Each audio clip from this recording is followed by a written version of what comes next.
What's going on, everyone? Jack here from Halfchrome, and I've got the Avata 2 here, and I'm not making a review video on this drone quite yet.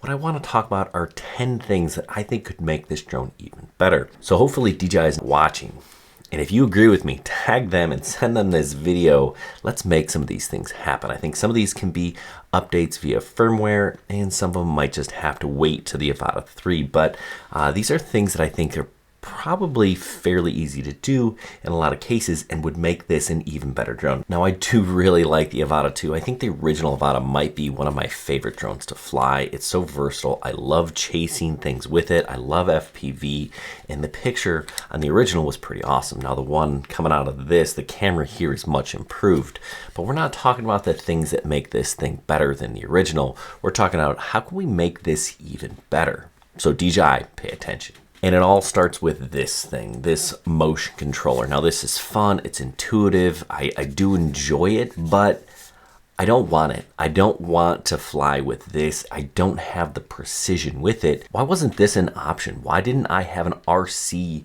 a standard remote, to buy with my Avata right off the bat? I had to get the motion controller. My other option was to spend $200 extra to get one of these things, the controller that you fly all drones with. DJI doesn't make me buy a motion controller for any of the other drones.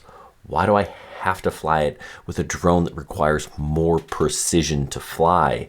You take away the sticks? That's just a really strange decision to me. So if you want to fly your drone like a drone, you gotta spend an extra $200. That's really disappointing. Here's another idea. This thing, this remote that I fly my other drones with that has a built-in screen, why is this not an option?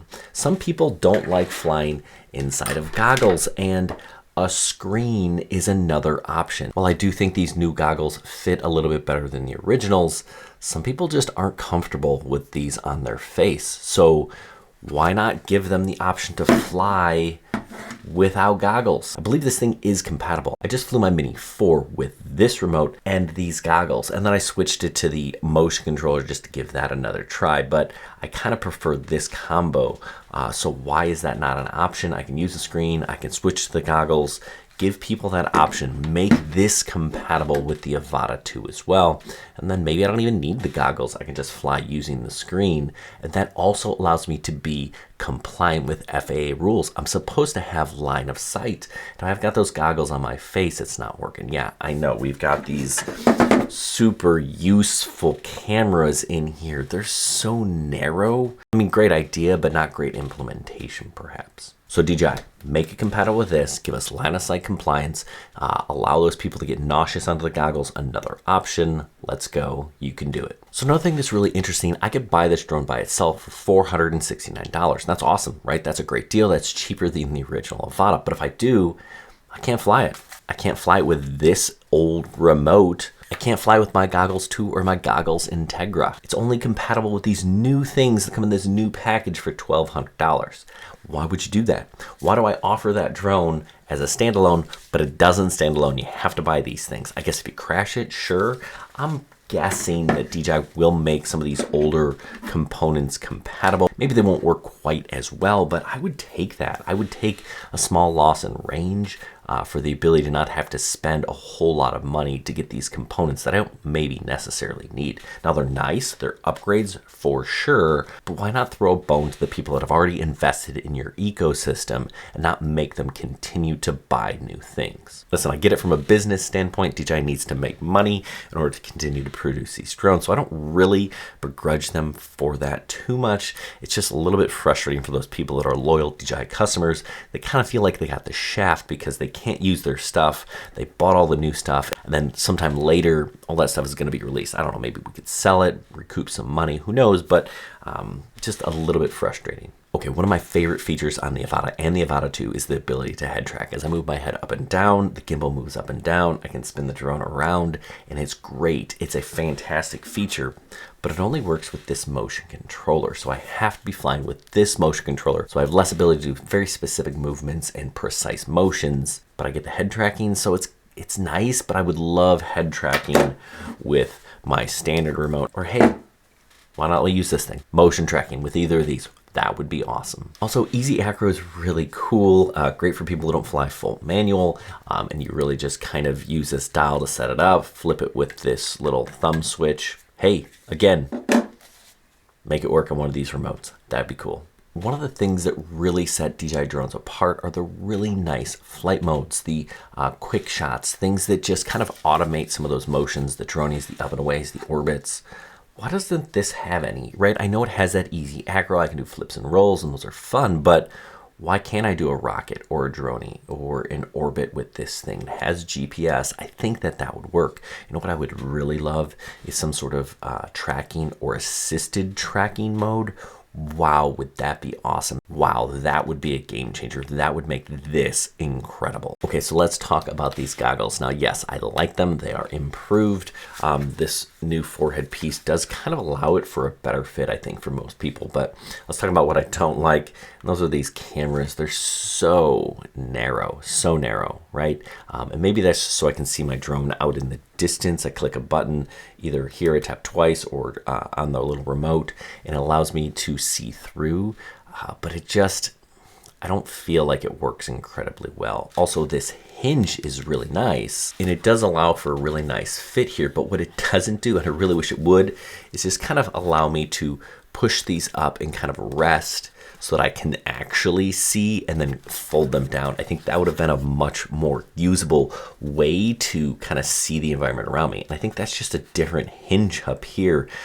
Let's do that, right? Let's adjust or offer a new hinge that I could put on this that allows me to fit these to my face, but also flip them up so that I can kind of see what's going on around me, then flip them back and go. The original DJI goggles did that. Those were awesome back in the day.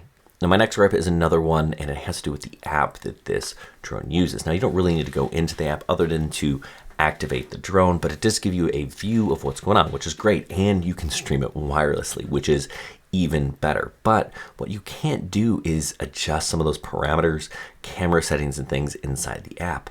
Why not?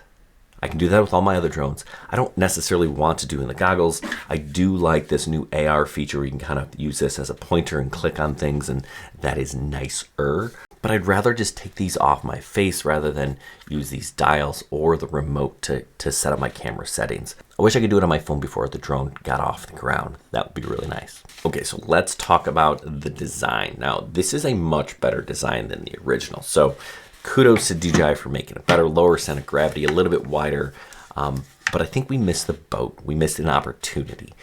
These are 3-inch motors. I would have loved to have seen 3.5-inch or even 4-inch motors. I don't think that would have made this too big, but it would have added a little bit more stability, a little bit more power, and a little bit more flight time. That would have been great. Or I think the other option that I might have considered was, let's make it smaller, make this thing sub 250 grams.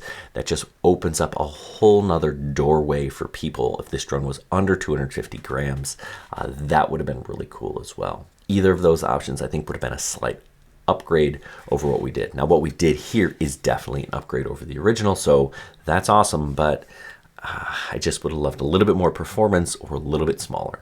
Let's make a mini Avata DJI. Let's do that. I love my tiny whoops. That'd be great to have a DJI tiny whoop. Oh man, that'd be awesome. Let's do it. Okay, if you fly FPV, you're gonna crash your drone. It just is going to happen, and at some point, you're gonna break something. I did it with my original Avata. I've done it with countless other drones. Actually, most of these drones that make it up on my wall here, they're broken. And we're gonna have to repair this. And it doesn't look incredibly easy to repair. I do see a bunch of screws, but they're not standard screws. They're star screws, and I didn't get a star tool with this drone. So DJI is discouraging people from doing their own repairs, which is probably wise. I don't know how many people can aptly do them, but some people can. I think it would be nice to make that just a little bit easier for the DIY person. A lot of FPV enthusiasts are DIY people. You kind of had to be, right? You had to learn how to build and repair and fix things as they break. I don't know that this is going to be incredibly easy to fix when it breaks. It's not like flying a Mavic. I've never crashed a Mavic drone. I always crash my FPV drones nearly every single flight. That's just kind of how it works. You push it until it crashes. It's kind of fun that way.